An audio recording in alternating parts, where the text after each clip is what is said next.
Can you all hear me? Myself Dinesh Kumar.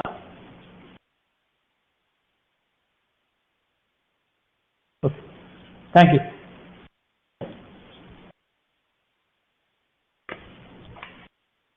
Let me welcome you all to the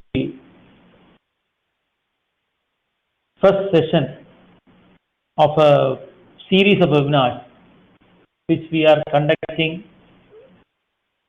in collaboration with Energy Manager Magazine and Energy Management Center, Trivandrum, Kerala.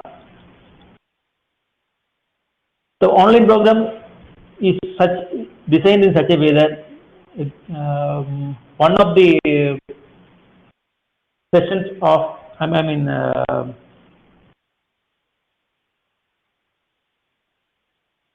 issues of the Energy Manager magazine will be concentrated in each session,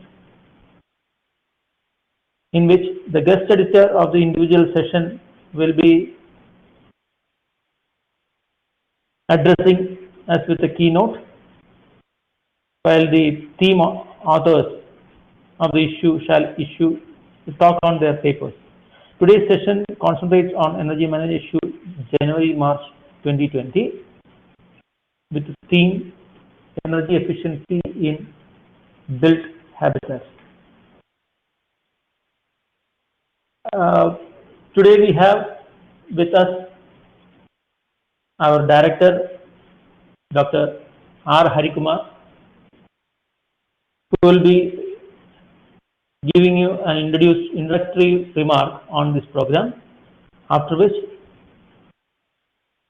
Professor Rajan Raval, one of the masterminds behind the Energy Conservation Building Code of India,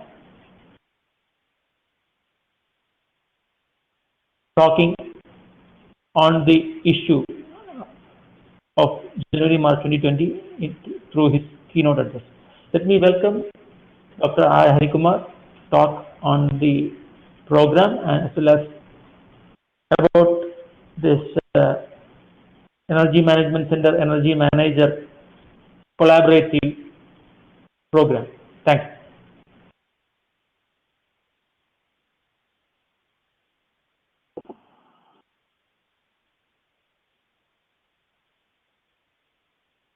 Thank you, Dinesh. And good morning to all participants and participants. My voice is audible, right, Dinesh? Yes, sir, we can hear you. Okay, thank you.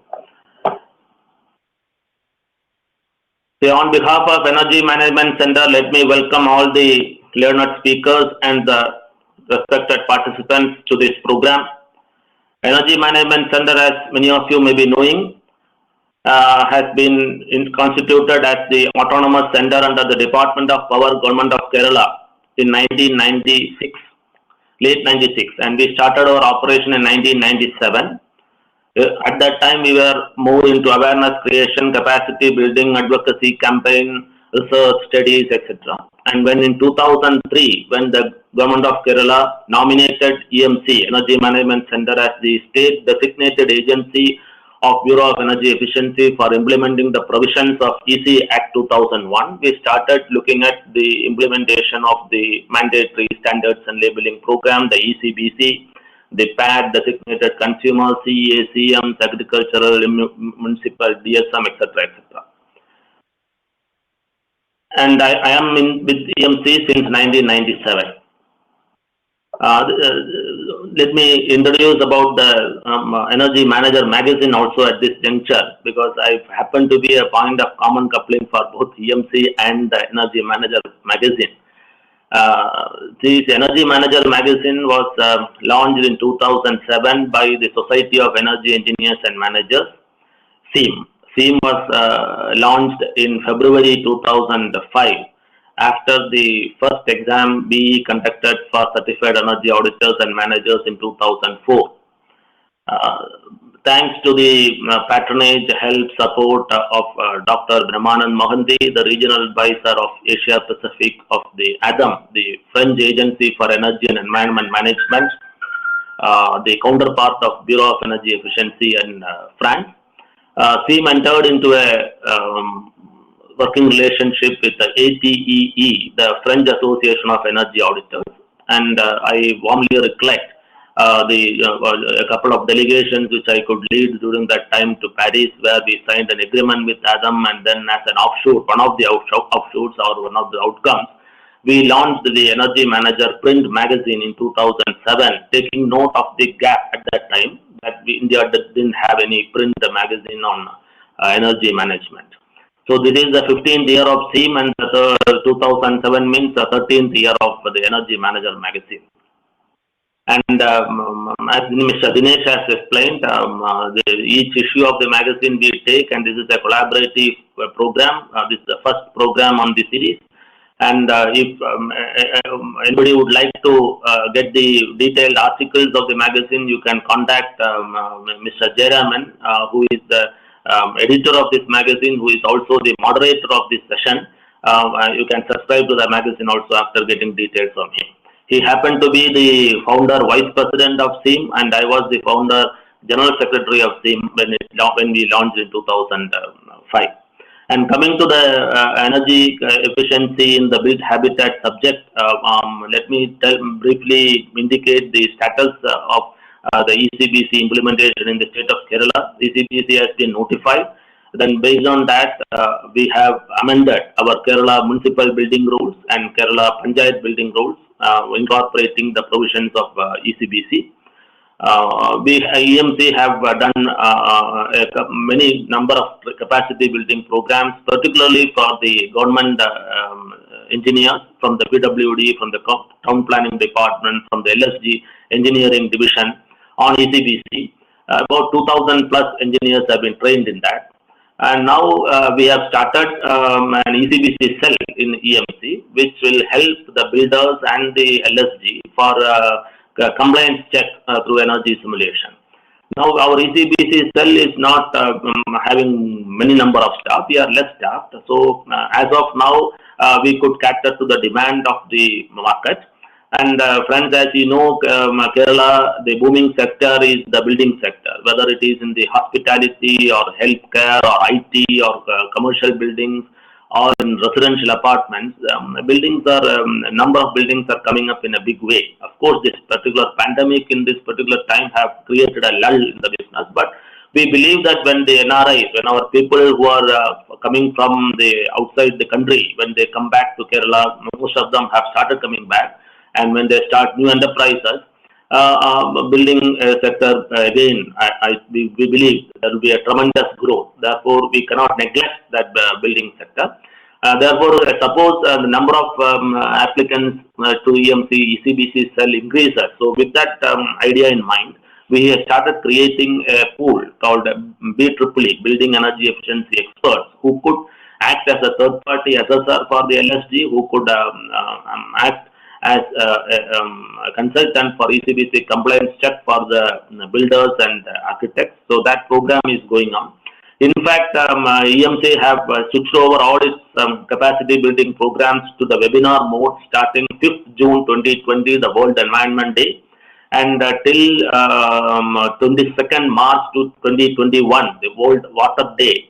We have scheduled about 200 plus different types of capacity building and training programs covering various aspects of energy management, different sectors of the economy, agriculture, municipal, industry, commercial buildings, transport, and different utilities like air compressor, lighting, vacuum pumps, heat exchangers, HVAC, refrigeration, different management practices like how to commission a good energy audit report, then how to go for an ISO 50001 certification, etc., etc. So that webinar calendar is available in our website. Please go through it and please broadcast among your contacts so that those who are interested can participate in this program, which we don't charge any fee for that.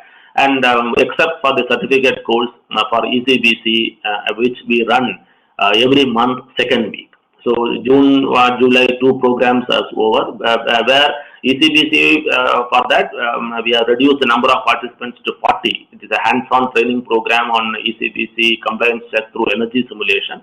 Only for that program, we are charging a nominal fee. And before concluding, I would request all the participants and learned speakers that we welcome and we request you to send us your suggestions, your advice, your inputs for EMC to plan our future programs as an SDA, what we need to do. Please inform us. And to talk about Mr. Jayaraman, who is the moderator. He is new to this platform. Therefore, I would just inform that we have a public chat box just left-hand side in the screen. You can post as many questions as you want and your comments also in the chat box. Speakers may not be able to answer then and there, but we assure you that our EMC officers are there and they will take note of the queries you have raised. We will get the answers from the speakers, and something like a FAQ or so, we will formulate a document and then send it to you, send it to all the participants. And in fact, lockdown has been announced in the Trivandrum Corporation limit, and therefore our office is functioning with 30% staff. I am working from my home, and many of our people are from their home, but we ensure that all the scheduled programs are being conducted in its more sincerity. And let me, on behalf of Energy Management Center, welcome Professor Dr. Rajan Raval from NZEB University, Ahmedabad, who is one of the masterminds of ECBC implementation in the country, and who will be delivering the keynote address today. And I would also welcome Ms. Archana Walia and Mr. Sukumar Devota. I warmly recollect, sir, your presence in 2005 in the International Prithvi International Energy Conference, chaired by Professor Dr. M.G.K. Menon, late M.G.K. Menon, our former Union Minister, wherein the theme was launched. So at that time, I believe that you were heading the National Energy Environment Research Institute in Nagpur. So on behalf of EMC, let me welcome all the learned speakers and the participants for this program. And let me hand over the mic to Mr. Jayaraman for further proceedings in this. Thank you very much.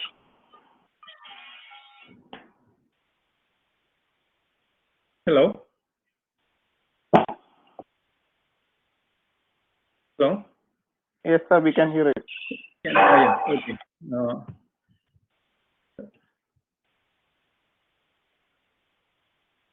Hello, good morning to all. I hope you can hear me. Yes. Yes, yes. Thank you. Good morning, Dr. Hari Kumar, Professor Rajan Raval, Dr. Sukumar Devota, Dr. Archana Walia, and all other participants. First of all, let me thank Energy Management Center for this wonderful opportunity given to Energy Efficiency Manager magazine. And as Dr. Hari Kumar has already briefed you about the history of how the magazine has evolved and the involvement of Society of Energy Engineers and Managers in this program, I'm not going deep into that. But still, once again, we are very thankful to Energy Management Center for taking up this project that we propose that in every month, one of the issues of the Energy Efficiency Manager will be discussed in the EMC webinar series. Thank you very much.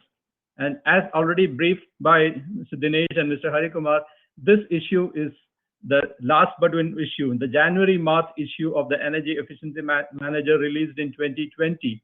And the theme was on energy efficiency in the built habitat. I'm not going deep into that. My job is here to introduce the speakers. And as already told, we will be starting with the guest editor of this particular magazine, Professor Rajan Raval. Professor Rajan Raval is an architect. He is Executive Director of Center for Advanced Research in Building Science and Energy at CEPT University. He is a member of various technical core committees of Bureau of Energy Efficiency, Ministry of Power, Niti Aayog, National Building, Griha Council, Green Building Certification Institute, and India Green Building Council. Professor Raval represents India at International Energy Agency, EBZNX. He is founder member of Secretary of India Chapter of International Building Performance Simulation Association, IBPSA, and also serves at IBPSA World as Chair Education. He serves for Alliance for Energy Efficiency Economy Development Alternatives DA, Journal of Building Research and Information, and he has number of research publication and research projects to his credit. He was the guest editor of this magazine, and he is the editorial member of this magazine, Energy Efficiency Manager. Over to Professor Rajan Raval.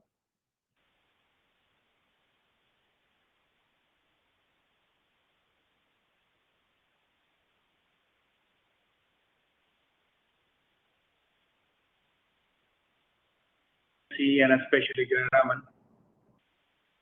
Am I audible? Yes. Yeah, thanks. Yes, sir. Thanks, EMC and Jayaraman to invite me to edit this magazine volume. And when we were talking about what is to be included, the cooling was one of the points where we agreed that that's where we need to focus on. And the way we made a composition of various articles and invited experts, let me give you a little bit of logic of it. We did invite people who are working in a policy areas like Dr. Walia. We did invite people who have long-standing contribution in a cooling.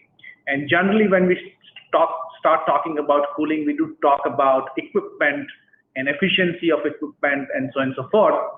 We sometimes feel that we need to talk about refrigerant also in an equivalent manner or probably the same importance.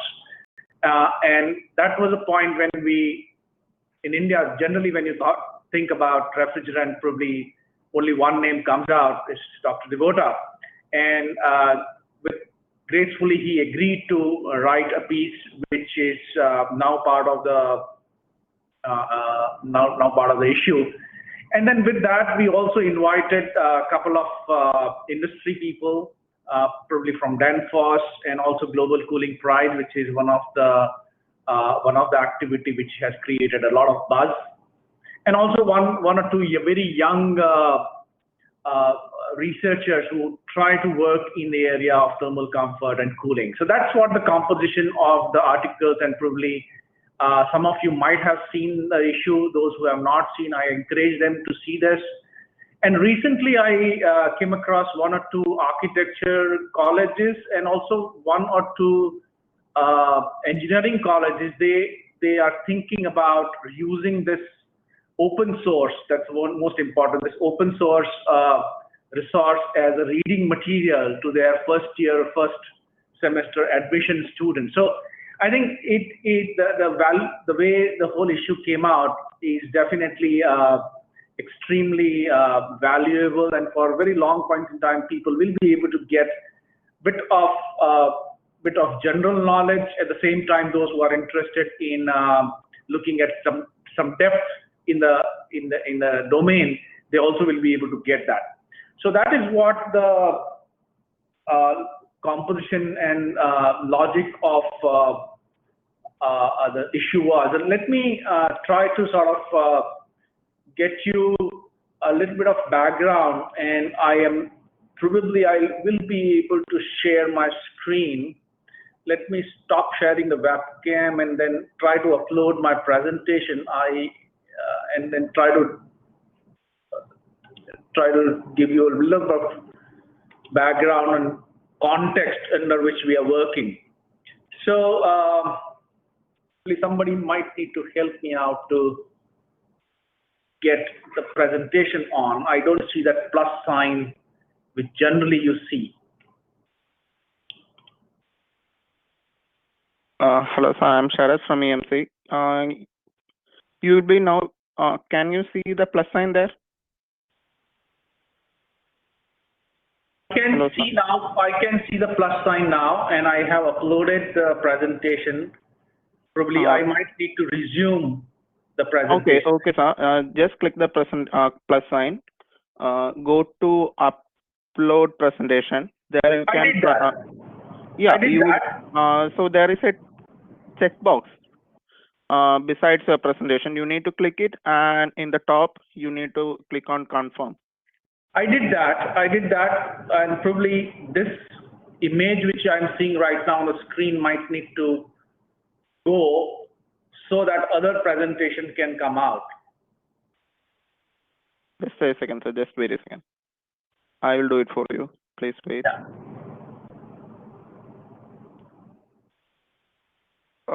Sir, you need to upload your presentation once more, sir. I will.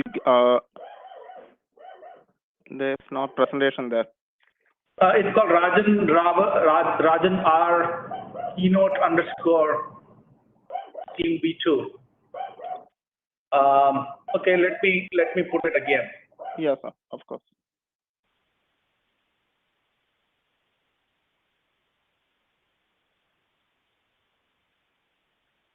Because the file has been converted. We will wait, sir. It needs to be converted to PDF. That's the reason. Okay. I think it's done from this side. Okay. So, yeah, we can see your presentation. Yeah. Okay. So I guess that either presentation or webcam, one of those would be visible.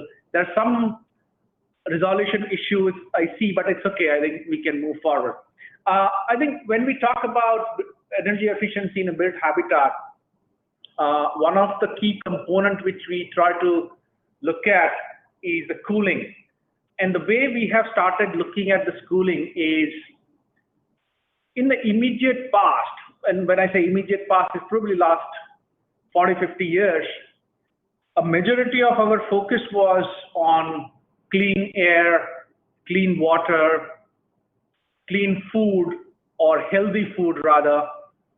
And now probably as a country, we can say that except for clean air, we have reasonably managed other two aspects, although still a lot of work needs to be done on the water side and on a healthy food side. But we have just started managing that little bit better than what we used to do it in the immediate past. But then suddenly, in last 5-7 years, one more challenge which has come in front of us is about cooling, or rather access to cooling.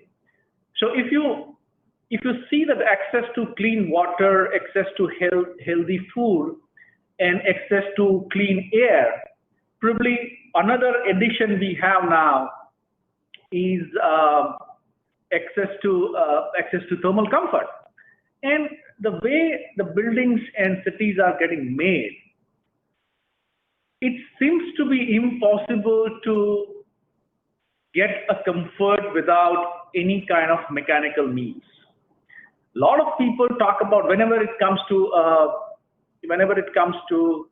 comfort, people always refers to, oh yeah, in the olden days when we had our own house in a village or in a small town and the thick walls and whatnot. But we really need to realize that we no more build the way we used to build earlier. And there are a number of reasons. The land pressure is one, the speed of construction is second, the versatility of the built environment which is required today is third. So there are a number of points which comes into the picture where we cannot build the way we used to build earlier. And hence we have adopted newer means to build. And that has resulted into we call it sort of uncomfortable or thermally uncomfortable buildings. Definitely a lot of people require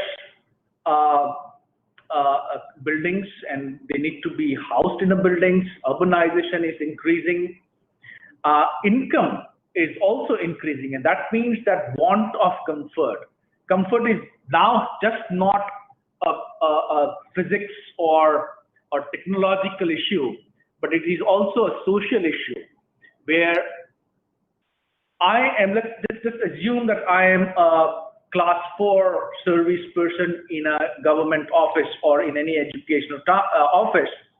When I go to my office, I have a fully air-conditioned space, but when I go home, I probably might need to get a thermal shock. Now, this means that one side, people are getting exposed to extremely comfortable environment in the office spaces. The other side, when they reach home, they really don't have any means to achieve thermal comfort. So because of the diversity is there in the present context. At the same time, when you start earning, first thing what you want to have, probably first is a refrigerator and second is the air conditioner.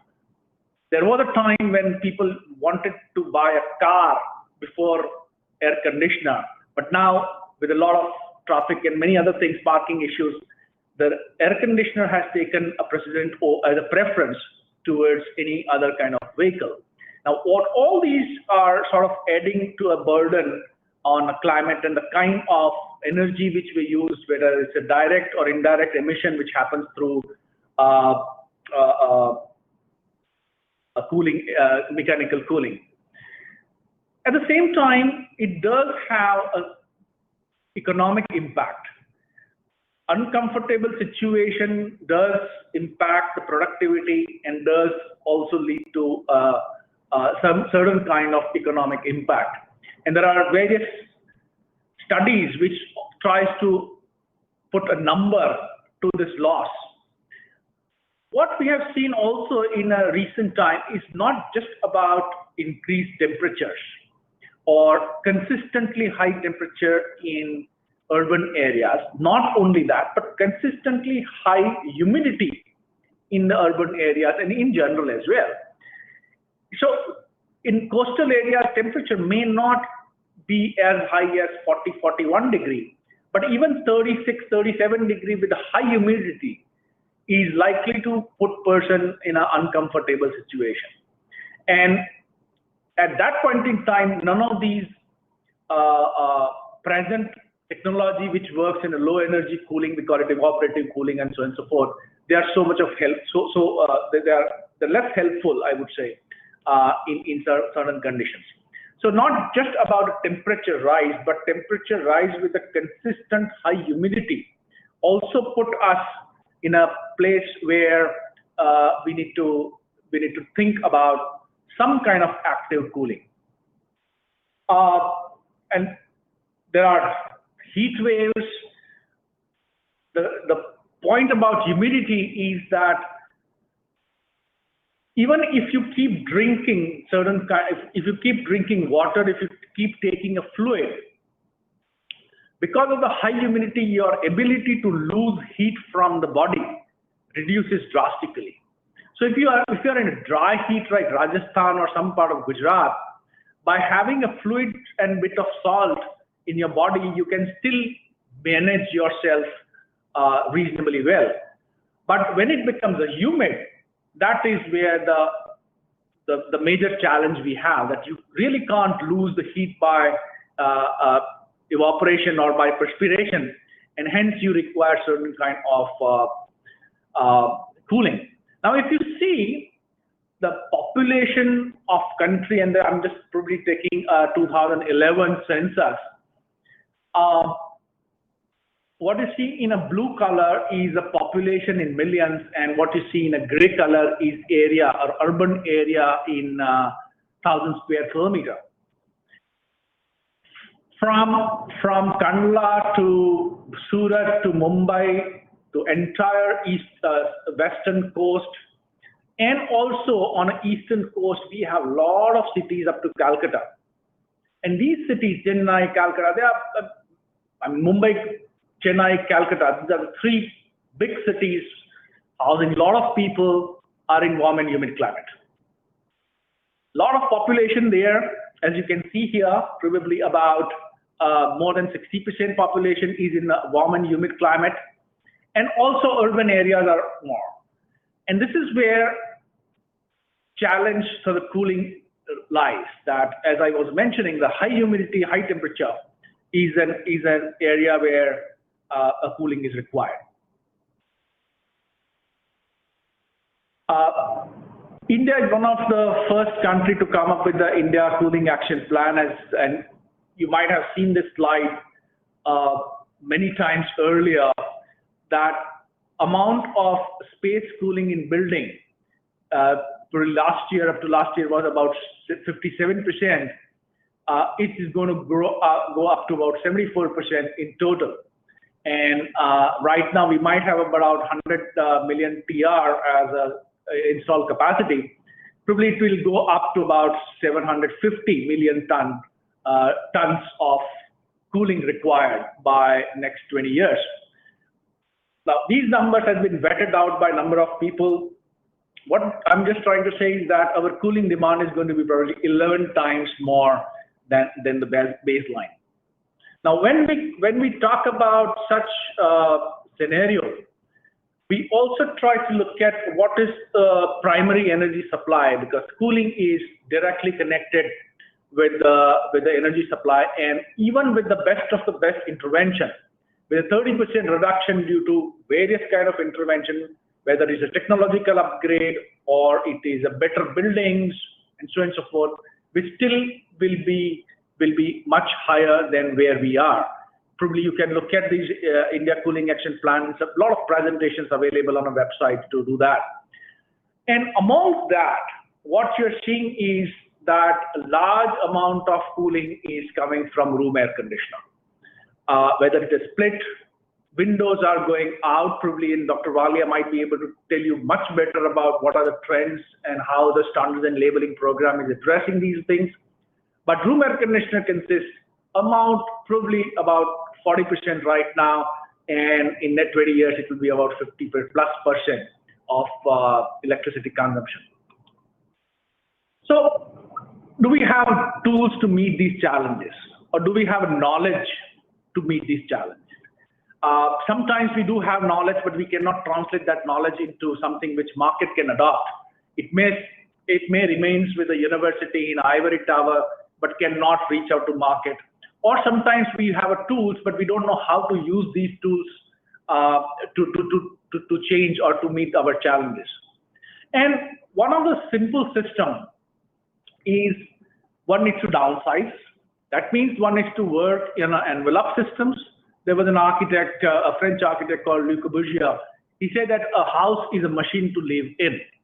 We need to treat these buildings not just as a piece of architecture, but we need to treat them where a science and technology is required. Dr. Devota and Dr. Walia both have worked a lot relying on a scientific basis in a building sector. Department of Science and Technology is trying to put a lot of efforts where they want to promote a science and technology in buildings, not just a material science. There was a time, probably 20, 30 years back, when you talk about science and technology in buildings, people will start talking about concrete and will start talking about plastics and start talking about various other things, which is a mechanical way of constructing buildings. But now we need to also understand that how do we design and operate a building, not just a design and construct, but design, construct, and operate buildings which does not load our HVAC system. And one of the best reference we have about HVAC system is Singaporean Prime Minister. He said the air conditioner was the most important invention for us, perhaps one of the single invention in the history. It changed the nature of the civilization by making development possible in tropics. All of us know that the way India has gained its position in a service sector, in a software, and probably if we were not having, or if we were not relying on air conditioners, probably we might not have achieved what we have achieved today. Yes, it is important that we use air conditioner in an extremely measured manner. We really can't have buildings which are getting built overnight and housing thousands of people and putting air conditioner. We need to have buildings which can downsize the load on a buildings, install capacity on air conditioners, and also then onwards start operating the air conditioner in extremely efficient manner. So this is a place where architects and builders, contractors, and mechanical engineers, electrical engineers, and now facility managers, management point of view, needs to come together and start operating our buildings in a better way. Very rarely we see that the domain where you have a multidisciplinary action is required. Probably I can cite 2 examples, and probably India can mimic that. And in India, as you have seen, that there are certain agriculture universities. Somebody focused on soil for 30, 40 years. Somebody focused on fertilizer for 30, 40 years. Somebody has focused on irrigation for 30, 40 years. And now probably we are managing our agriculture, I would say, pretty well. Similar way in a space science. Somebody was focusing on rockets. Somebody was focusing on fuel. Somebody was focusing on imagery systems and cameras and so on and so forth. And now we have one of the best space program in the world. Probably in buildings, we need to do similar kind of things. There could be a university which will focus on cooling. There would be university which will focus on social aspects of the cooling. There will be university which will focusing on materials and so on and so forth. And we need to have a building science program in India which can lead us to a healthy and a comfortable buildings. Some of the research which needs to happen indigenously. The way Western countries have put in money and efforts over last 30, 40 years, trying to understand how people can be comfortable, at what temperature and what humidity and what air velocity people would be comfortable. Probably that research methodology is useful to us, but that research output is definitely not useful to us. We need to use similar kind of methodology, a robust methodology which is acceptable in international scientific community, and replicate what and how Indians are feeling comfortable. And one of the examples which I'm showing you here is that India model for adaptive comfort, where we work on something which helps us understand at what point in time Indians will feel comfortable in terms of temperature and humidity. At the same time, we also need to understand what is the potential of buildings to provide comfort, looking at various cities, looking at various climates. And then onwards, we can say, okay, now this is a limit by which a building envelope, that is walls, roof, design, fenestration, shading, will be able to get you comfort. But then onwards, you might need to rely on some of the so we need science, we need a scientific approach towards building to make them more comfortable and more energy efficient. Not only design, but also the operation. Probably the mixed mode might be a new word to some of you, but mixed mode operation is a combination of naturally ventilated building and completely air conditioned building. Some of the building which you see in Gurgaon or probably in Bangalore, they don't have a window which can open. The buildings in Rajasthan, the buildings in Kerala, they're completely naturally ventilated buildings. They don't have any kind of mechanical cooling. But when you come to certain kind of context, even the internal loads, the computers, the UPS, the projectors, they do add to the heat inside the building. So what we need is a sort of combination of this. The same building, when it is harsh condition outside, when sun is really, really shining, you might want to close your windows airtight so that no air leaks out and start operating your air conditioner. But whenever in the early morning times or late evening times, when outdoor becomes comfortable, you should be able to open window. You should be able to take advantage of fresh air which is available outside and bring it in the building and start operating. So we need a hybrid approach also towards operation of the building. And at that point in time, you need to monitor building, you need to integrate your HVAC systems, you need to control them for the benefit of the occupants, and you also need to let management and occupants know, that is a display, how this building is getting operated, whether this building has achieved certain kind of comfort at what consumption. If you have a PV panels on the top, how much has been generated. So even a communication of whatever energy efficiency and thermal comfort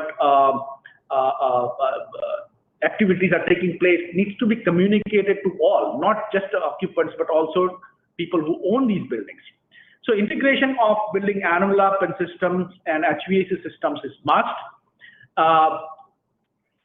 And that's where probably we might need to solve this dilemma of cooling. And this is what I'm taking from the Global Cooling Prize, where we are sort of actively involved. But Professor Devota is also providing his expert assistance in managing the whole program, is that this cooling has become a sort of techno-social domain, and we need to solve this dilemma, how to get there. And probably last 1 or 2 slides, India has one of the least penetration of room air conditioner against the requirement which we have. We call it a Persian cooling degree days. In a million degree days, we have much higher, versus air conditioner penetration is less than about 10%, which will go up once our economy start getting on a track. And that's where the theoretical efficiency of room air conditioner right now in the market is about 14%, versus what LED has achieved is about 67% in the market. So probably I'll stop here. Thank you for inviting me and hearing me on this platform. And I don't know whether do we have a question and answer session, or do we hand it over to Dr. Walia and Professor Dr. Devota about this. So let me stop here. Thank you, Dr. Rajan Raval. From EMC side, do you propose any question answer session now, or as the director said, we will? I think towards the end, we have some 10-15 minutes for a Thank you, Dinesh. Yeah. Thank you, Professor Rajan, and I am sure that he has given a very good information or introduction to this program. And once again, thanking Dr. Raval, I think we will move to the next presentation by Dr. Sukumar Devota. Dr. Sukumar Devota is a former director of National Environmental Engineering Research Institute, Nagpur, and was a member of the United Nations Environment Program, UNEP Refrigeration Technical Option Committee. He was a member of IPCC during 2003 to 2008, and he was awarded the US EPA Stratospheric Ozone Protection Award in 1997. He received commendations from the Prime Ministers of India, the President of Switzerland, and the Executive Director of UNEP. He is a member of the United Nations Environment Program Refrigeration Technical Option Committee from 1992, was a member of IPCC, I already said, from 2003 to 2008, and which won the IPCC, won the Nobel Prize in 2007. He received commendations from the Prime Minister and member of the Supreme Court Monitoring Committee on Hazardous Waste, chairman of Maharashtra State Export Appraisal Committee, and member of Central Pollution Control Board since 2015. Over to Dr. Sukumar Devota for his presentation. Okay. Good morning, all. I'm speaking from Sydney, so it's good afternoon for me, but it is good morning to you. Hope, are you able to hear me? Hello? Yes, sir. We can hear you. Okay. I will share the upload my presentation.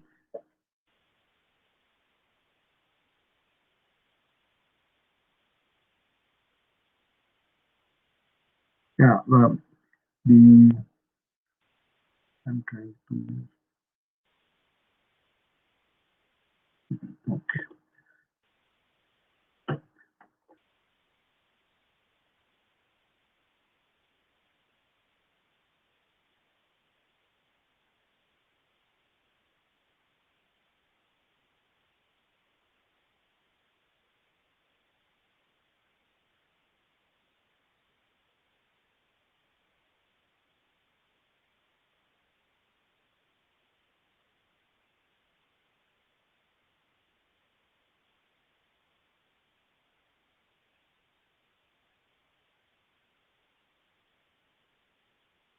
I think Professor Rajan Raval's screen is still visible, and it has to be removed before the other presentation is loaded.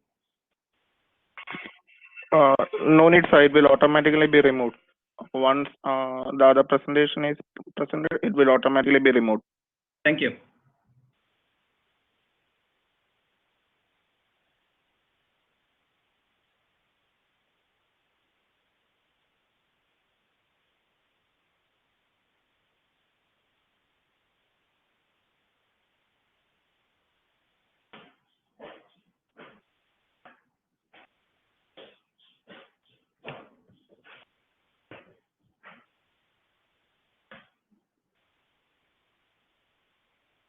I think by the time the presentation gets loaded, I just want to add a couple of points that Professor Rajan Raval was noting, that EMC can probably take it up, how to make this specialized learning on different aspects of building as a part of the EMC's building programs.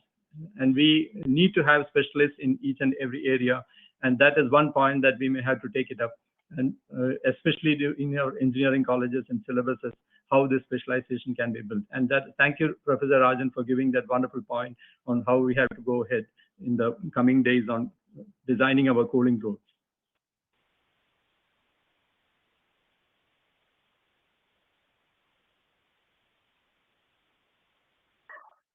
I have to go back to my, can you just give me a plus sign now?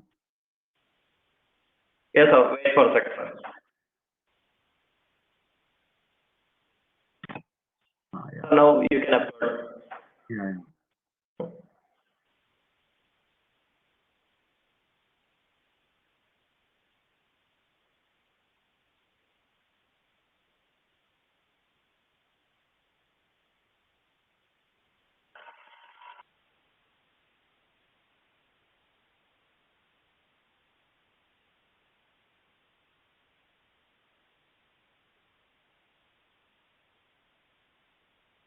Yeah, okay.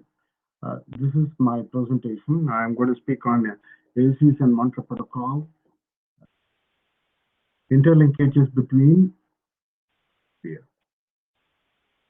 refrigerants and energy efficiency. And Professor Rajan Raval gave the introduction on the importance of air conditioning and building, but it has a lot of implication now because we are going through certain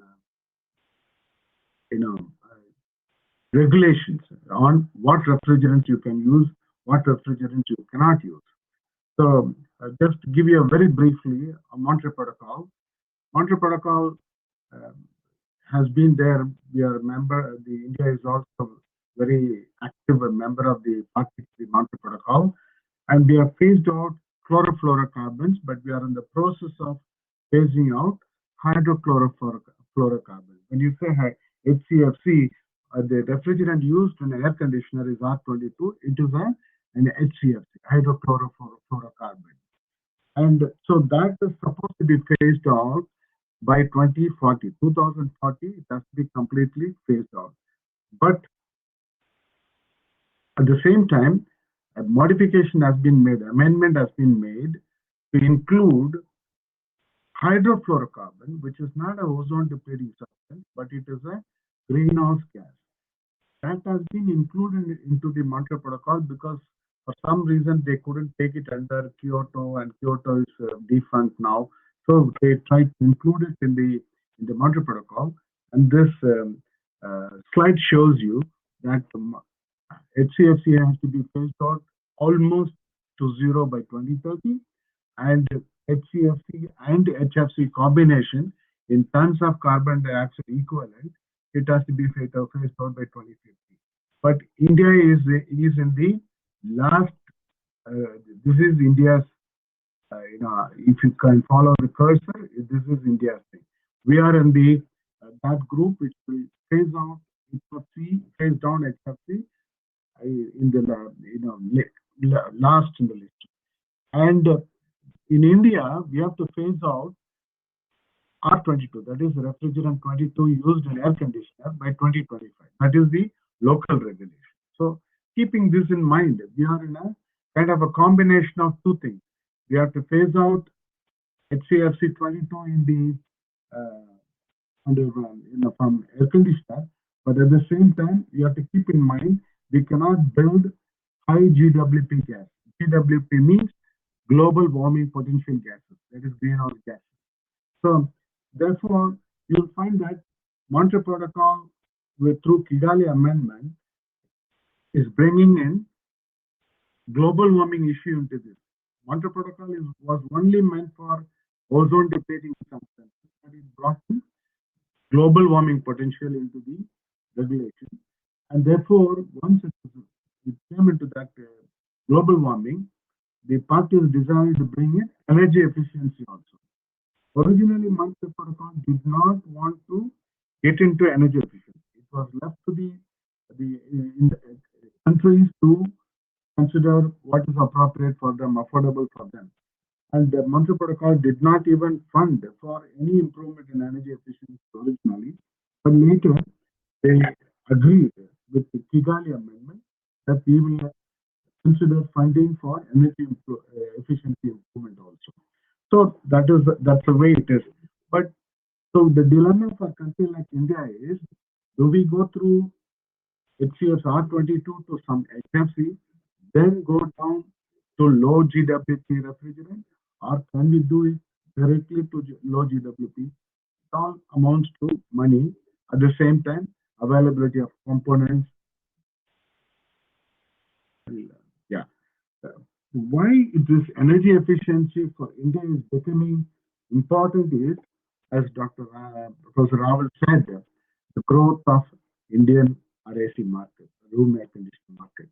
Globally, the market is given. It's usually every year it's published by Japanese association, and they reckon about 110 million units around the world. And India is not a big player, but it's still a major player, although the numbers are 1/10 of Chinese market. So we are only, 5.2 million ACs this year, 2018, and it is expected to grow to 7.7 million this year. But the growth for India is shown to be very high. Compounded annual growth rate of 13.7% during 2019 to 2025. So this is an important thing, because while we are struggling to meet our energy demand, a growth like this will impact our energy for other things. So we need to be wary of this, and we need to look at energy efficiency.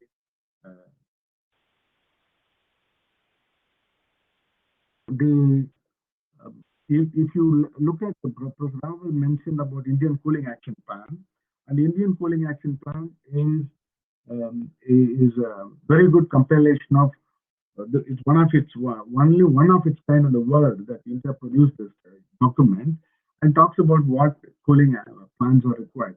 But when you look at AC, then you will find that AC consumes quite significantly. The number given is in this converted slide is slightly juggled up, so I'm not able to show you. But the number given is something like this slide talks about growth, which is enormous. I don't want to repeat it. And there is an increase from 3-star domination to slowly it is the 5-star is catching up, and inverter is, I'm sure the class presentation will take into consideration all these things. I don't want to spend too much time on that. Inverter share is going up. So this is all good sign that we are looking at energy efficiency as a major parameter, and we are going in the right direction. But still, we need to do a lot, because the growth is very high.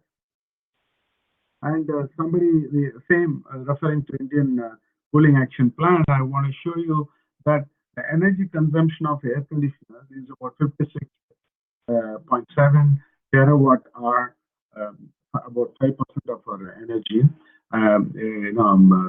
consumed, and 332 in 2037 to 38, 6-fold increase in 2 decades. So it's quite a rapid growth on energy demand. And therefore, we need to consider how to, when you change refrigerant, will it affect our system? Will it affect our growth? Industry wants growth. At the same time, we have to comply with Montreal Protocol, and we also have to comply with BE star rating. So we are in a kind of a swirl where we are looking at growth, we are looking at cost, we are looking at refrigerant change, we are looking at star rating. And let me go to the next one.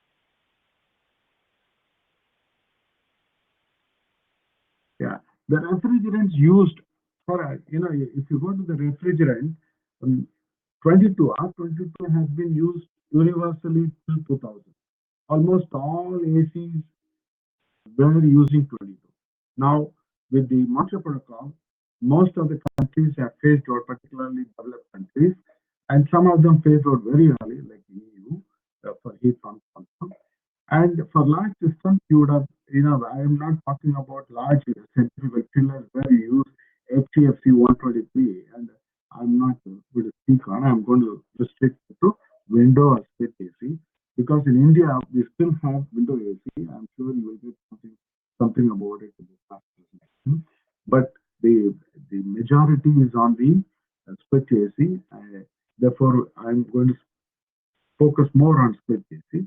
And we have, when you look at some of the refrigerants possible, you will find that R22, R32, or 290, that is propane. And these are the potential refrigerants being used. And so the alternative refrigerant should have zero ODP. That means it should be ozone friendly. It should have low GWP. This word low has a lot of connotations here, because we tried in the UNAP committee where I'm a member, we tried to define what is low GWP, but people did not like it, because some of the refrigerants, commercially interested people, did not want to be in a group where it is not low GWP. So what is low is a relative term. And safety. Why I say safety is most of the new refrigerants are flammable. R22 is not flammable, but if you take R32, its safety classification is 2L, so safety. It's a flammable. Then if you take propane, it's very highly flammable. It's called A3. So we are looking at flammable refrigerants being used in air conditioners in the future, and therefore, Professor Raman has to look at it in terms of even safety of the building with respect to installation. Installation of flammable refrigerant has a lot of limitations. Refrigerant charge can be there, because any refrigerant can leak. If it leaks inside, what happens? They are doing quite a lot of research on that. I just published a paper very recently. So the problem is how much it is going to cost, how safe you can design, how safe you can install, how safe you can service it. These are the issues which come in. When it comes to analysis of a system, the scientists, now particularly our group in the refrigeration group in the UN, looked at it through what is known as total equivalent warming impact. This is a kind of a concept which combines direct effect to environment as well as indirect effect. Direct effect is with respect to charge of refrigerant used and leakage happening over the year and fall in the efficiency of the system as leaks happen. Then you add some refrigerant to it. And then you have indirect effect, which is energy is needed to run the system, and that energy releases a CO2 from power station. So you have a direct leak with respect to refrigerant, direct effect, and we call it indirect effect, which is because of the power. And this was used, but then, in IPCC, every country has one factor for, every country has one factor for the what do you call CO2 emission for power stations. And second, the next one is, then later the TV was modified to life cycle climate performance, which is very similar to life cycle assessment, LCA, which we made people use the cradle to grave, things like that. That is from the point of production, right from material extraction, production of materials, and conversion of material into a product, and then condemning the material, disposal of the material, extraction of valuables from the material. it considers everything. But only thing is here, it concentrates more on refrigerant use. If you have a refrigerant, then you have to make the refrigerant and then you have to use it. It leaks. If you are recovering refrigerant, it has to be destroyed through certain incineration process. So it considers all the environmental impacts of that and puts one number. Again, it's not a unique number because it will vary depending on the country. You know, a country which has a lot of raw material, they may have low impact. But then if you have to export it and then you have to process it in a country where there is no energy, then the number goes up. So this is another model used in the evaluation of refrigerant for in India now. Kerry did a survey. What are the refrigerants being used currently? So it showed that they are using R22. Still it is being used because for 2025 is the day. 1st January 2025, you cannot make and sell a air conditioner with 22. Then you have R290, that is propane. It's a very small market. And R22, it's very, very growing very well. R410A is the most popular, but it's a very high GWP refrigerant because R410A, you will see it has a GWP of 2100, whereas 32 is in some places you will see 675, in some IPCC report you will find 710. 290 is less than 3, here it is, and HFO blend. So, you know, we also did some work experimentally as well as theoretically. We are coming to the conclusion 290 and 32 have a very good potential for energy efficient air conditioners, but 32 is having slightly higher, if the GWP is about 710, whereas for 290 it's negligible GWP. Therefore, long term, 290 is the best option, but you will still have, and the share of, interesting thing is, the share of 32 has gone up, and even 290, it started in a very modest way. Now the share is going up pretty quickly, and the most energy efficient air conditioner sold in Indian market uses 290.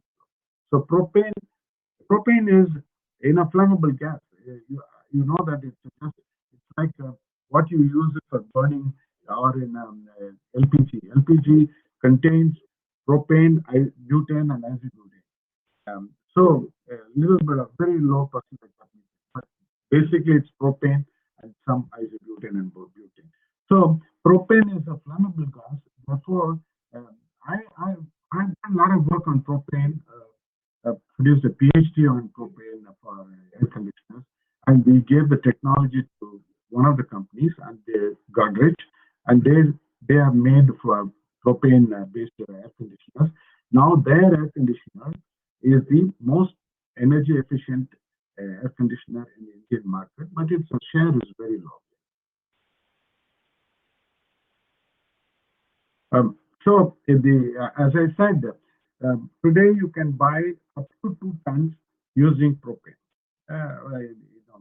whereas 32 has no such limitation with the current regulation because 32 is mildly flammable. That means its flammability is slightly lower than, it has a lot of advantage in terms of flammability. Therefore, you can use much higher charge than propane. For a given room, you can put more refrigerant of HFC 32 than propane. That is what I'm trying to tell you. Because the flammability, if I start getting into the flammability issue, it will take more time. But I would like to say that if the flammability is more, you can only put limited charge. If the flammability is less, for 22 there is no issue. R22, there was no such issue as flammability because it's not flammable. It's A1 fluid. It's a highly safe refrigerant. Therefore, we didn't bother. We didn't even have any. And so, unfortunately, today, Indian air conditioner does not have any safety certification.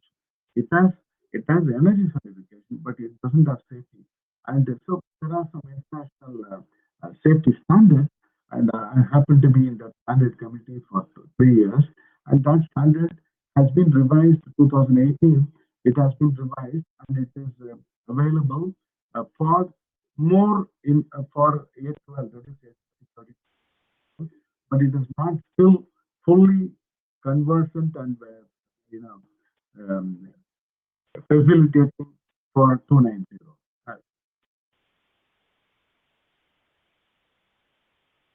You have to understand in building, Professor Raval should make a note of this. In building, we will be now concentrating on safety of refrigerants in a building. For instance, if you go to any multi-story, like I showed in the very first slide, my first slide, the building's outdoor unit is fixed on the wall, just outside the window. But if somebody has to repair it, you'll find that he will somehow install it, but if he has to repair it, he will struggle to repair it because it is outside. He has to take it in and check where is the leak, and if there is, and then it's not possible to repair it then and there. In situ repair is not possible with refrigerant because you need to have some safety norms there. You cannot carry cylinders, large cylinders of flammable refrigerant. So this is becoming a very big issue. Standard is only for their appliance. Standard is not, or there is no standard globally for appliance installation and maintenance. So that has to be brought about, and this is where I find that building should have a provision in the future where, in Singapore and China, if you go, the balcony next to that, there will be a well to keep the outdoor unit. So we should also have such a provision so that accessibility of the outdoor unit in the split AC becomes easy, and it is easy to repair even with flammable. And future is going to be either 290 or 32. Both are flammable. Both are flammable.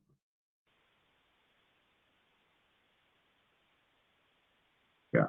So finally, I'm saying Indian AC is poised for a huge growth. We are using 22 or 22, but we are phasing out 22. But we are supposed to entirely phase out 22 by 2025, and we are introducing high GWP refrigerant R410A, which is not good for us in terms of Kigali, because Kigali talked about high GWP, avoiding high GWP gases, and so therefore market for 32 and 290 is increasing, but still the 32 is there, and they can say they will come out with something which is still lower in terms of GWP, and they are looking at using hydrofluoroolefin H4 as a blend with 32, so that you can still reduce the GWP of it.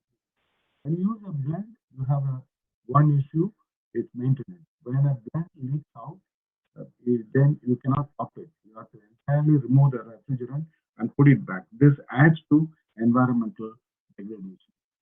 There is high growth of R410A should be avoided, in my opinion, and we should look at energy efficiency standards in India and see what are the potential areas and how we can favor, how we can promote higher efficient than what we have today. And there are, and most important thing is we need to have an equivalent standard for safety. Either we have to adopt international standards or have our own standard. It's I've been saying that it's a shame that we do not have a safety standard for air conditioner in India. And most energy efficient air conditioner in India is using 290. And in fact, just last week I read a note where one of the largest buildings in Saudi Arabia is using 290 for air conditioning of the entire building. That's because it's a rooftop building. It's not a split. It's a rooftop building with safety. Of course, standards tell you how to design, but it costs money.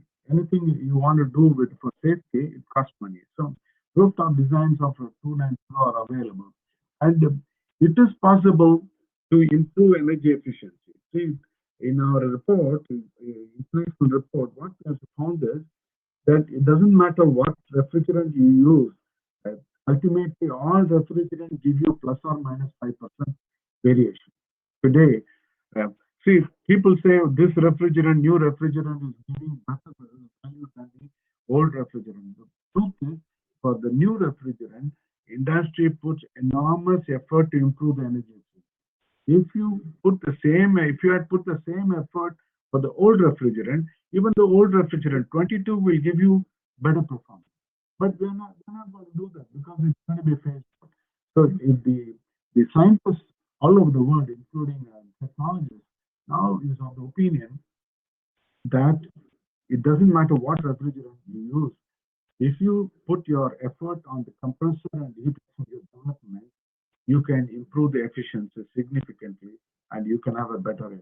And this is where global cooling price, which Rahul mentioned, is coming in. It's looking at the energy efficiency, the innovation, and I think that's the end of it. Yeah, I think that's the end of it. Thank you very much for the opportunity. I thank the organizer for giving me the opportunity. Thank you. Dr. Sukumar, I have a question. Will you be able to hang on for till the end of the next presentation, since you are on a different time? No, it doesn't matter. Yeah, I'll be there. So we'll take the questions at the end. Yeah, is it sure. okay? Yeah. Thank you, Dr. Sukumar, for that wonderful presentation. And the entire matter what has been discussed has been given in our magazine. And if anybody is interested, we can share that article later. Now we will move on to the next presentation by Dr. Archana Walia. Dr. Archana Walia is a practicing development professional with over 25 years of work experience spread across two key international not-for-profit organizations called CLASP and British Council, and two key international agencies called USAID and DFID, backed with a strong research experience. She served in key leadership positions as the Director of India, Deputy Office Director, Senior Climate Change Advisor, and a team leader with demonstrable experience of leading teams of professionals and administrative staff, planning strategies and programs at national and global levels, active participation in clean energy ministerial programs, managing the portfolio for results, planning budgets, and financial management. Her core experience of working on issues across the energy sector, ranging from climate change, clean energy, energy efficiency, and strong experience in sustainable landscape, urban and rural development, water management, and integrated resource management sectors. He has a unique experience of working with a wide spectrum of stakeholders and organizations ranging from policymakers and bureaucrats at the central and state governments, international and national consulting firms, experts, academicians, financial and research institutes, and NGOs. She is recognized as a key initiator of several innovative concepts in India and for the exceptional networking and interpersonal skills with the partners and within teams and organizations. Over to Dr. Archana Walia.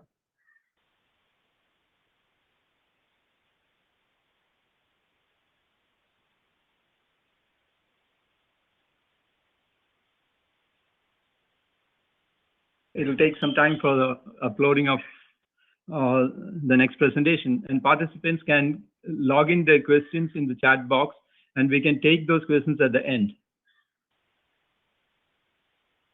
I think I am audible. Yes, sir, you're audible.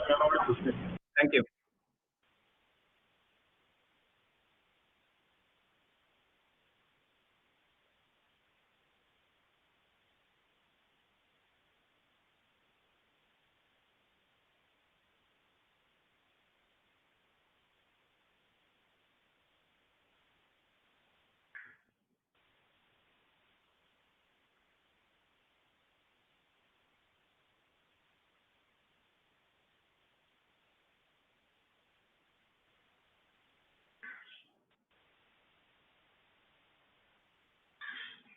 Okay, yeah.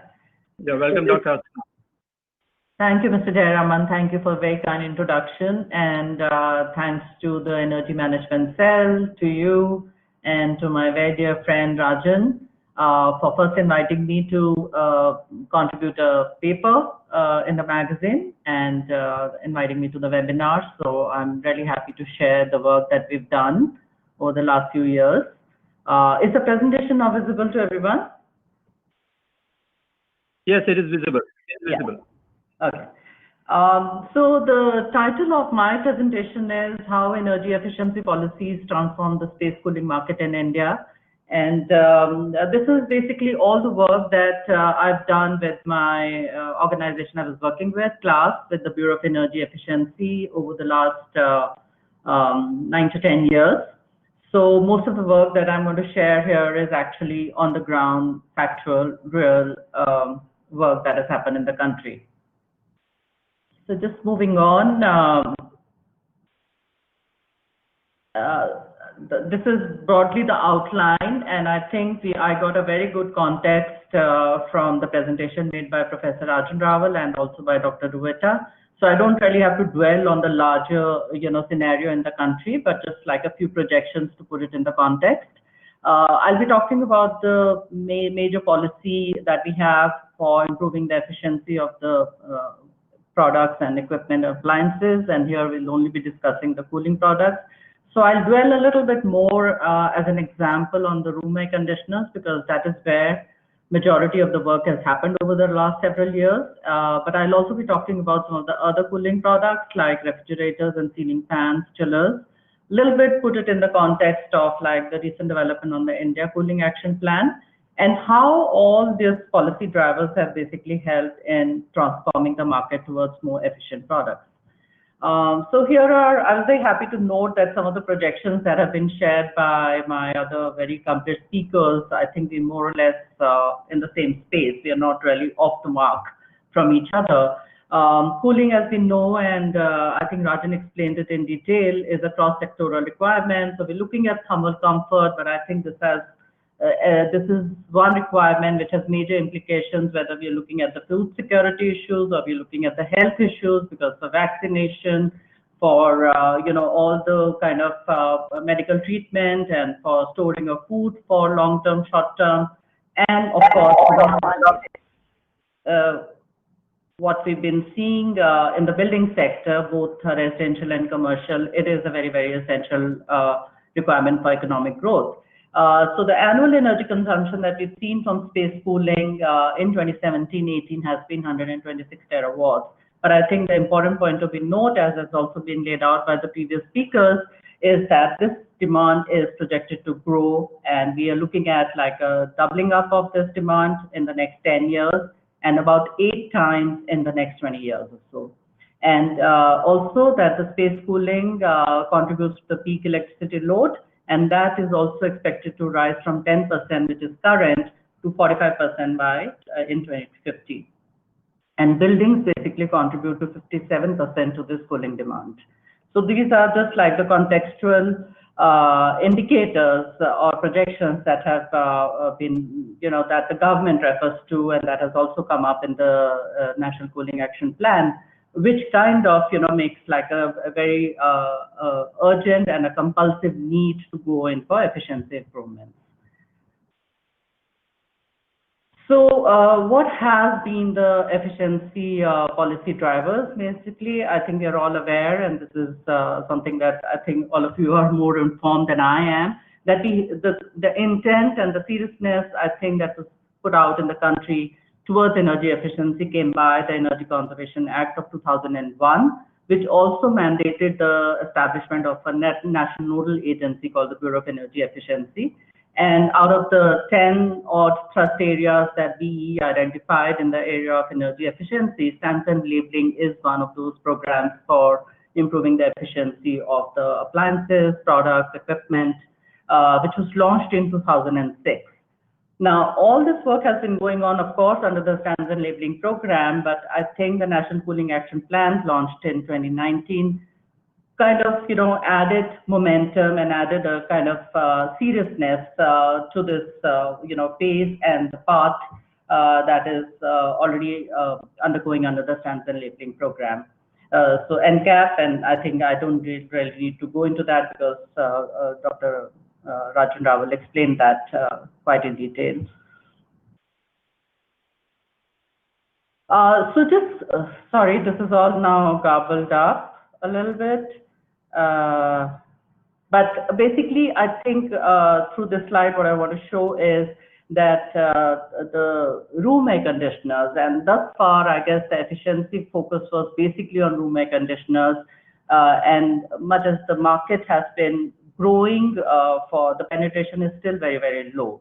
So starting in the early 2006, when the voluntary labeling program for room air conditioners was launched, and that time it was for the fixed speed ACs, and this program was made mandatory in 2009.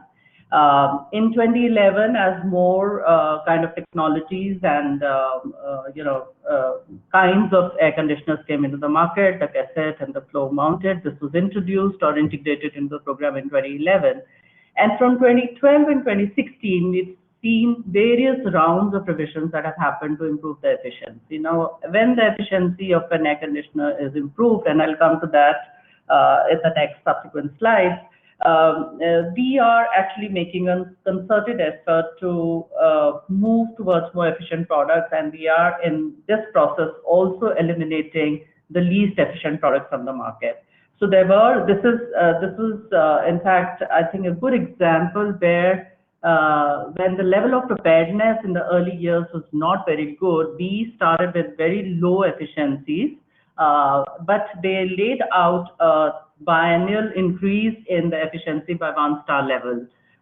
Efficiency under the star labeling program, of course, is 5-star rated. Higher the number of stars, higher the efficiency of the product. And then in 2015, when the inverter ACs started to come into the market, this was not really covered under the existing program. But there was also a challenge where obviously the manufacturers are projecting that this technology, the inverter room air conditioners, are more efficient, but there was no way to know. This was a period of very intensive effort that went into not only drafting a test standard and a methodology of how to calculate the efficiencies of these kind of air conditioners. This was also a time where until now the efficiency of room air conditioners was given in forms of energy efficiency ratio. We moved into the Indian seasonal energy efficiency ratio, factoring in the different climatic zones. That was always a matter of a concern of how this efficiency, would vary if it is run in like lower temperature regions versus higher temperature regions. So this was a very, very intensive effort. And then we launched the inverter AC program in 2015. And in 2018, the whole program for fixed speed and variable speed air conditioners was put out in a common rating program, which also made the inverter AC labeling also mandatory for the manufacturers. And I think looking ahead, we already know in 2021, this is going to be upgraded by one further level. So here's like a quick table, basically to show the same thing that I was talking about for how the window efficiency levels and also the variable speed or the split AC air conditioner levels have kind of increased in a stepwise manner from year to year.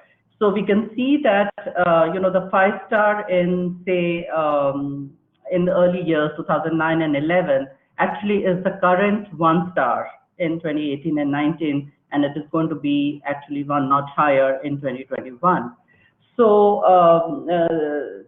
this kind of approach, much as it can be debatable that this has taken so many years to get down to probably more international levels, but this gave a lot of kind of time for preparedness for the manufacturers, for our own domestic manufacturers to participate in the program on equal footing. And I think also that it resulted in kind of transforming the market and creating a demand in the market, which is something that the manufacturers are forever, using as an excuse. So if you look at how the penetration of the air conditioners has gone into the market, from like, less than 500,000 in 2007, it currently stands at 7.3 million or 7.6 million in 2017-18. And this is something also that was, put out in the last presentation. And these are actually very real numbers, because once the program became mandatory, these are all the manufacturers have to register their products with the Bureau of Energy Efficiency. So this is basically the numbers that are coming on from all the registered products as the BEE in the database. So this we see like a 25 times growth in the number of units in the market. This is basically just to show how the efficiency has improved over the year, where, as I said, the 1 star is of 2910 is basically the 5 star today. So we see within the 1 star level, there's been from a 17% to a 17% is for the window AC, and this 43% is for the split AC. And in 5 star category, we see that window ACs have only improved by 13%, while the inverter ACs have improved by 16%. And that is because I think within the window AC, there is like a saturation of technology, and there's limitations of how much more efficiency can happen. But I think the numbers, as we are moving towards the more efficient technologies, we expect that the windows would actually be eliminated from the market in the near future. But I think there are other interrelated issues of affordability. When you're buying your first AC, you want it to be at the least cost. So these are some kind of market compulsions which are still allowing the window AC to be sold and be kind of, taken up by people. But if you look at all the improvements that have happened in the room air conditioner space, the policy impact as calculated and given by BEE is 38 metric tons of carbon emissions have been avoided cumulatively by 2016 and 17. I think an interesting example of how we see that the policy can influence and drive the market towards efficient products is a very classic case of inverter ACs, as it started in 2015 when the market share of inverter ACs was about 1%. And today in 2019, we see that the market share of actually inverter ACs is about 50%. And I think, and this could only be like a concerted effort where policy is driving, there's awareness that is being also given to the consumers to go in for high efficient ACs, and people's like willingness, because the power of education is that the slight higher upfront cost can be recovered through your monthly reduction in the electricity bills.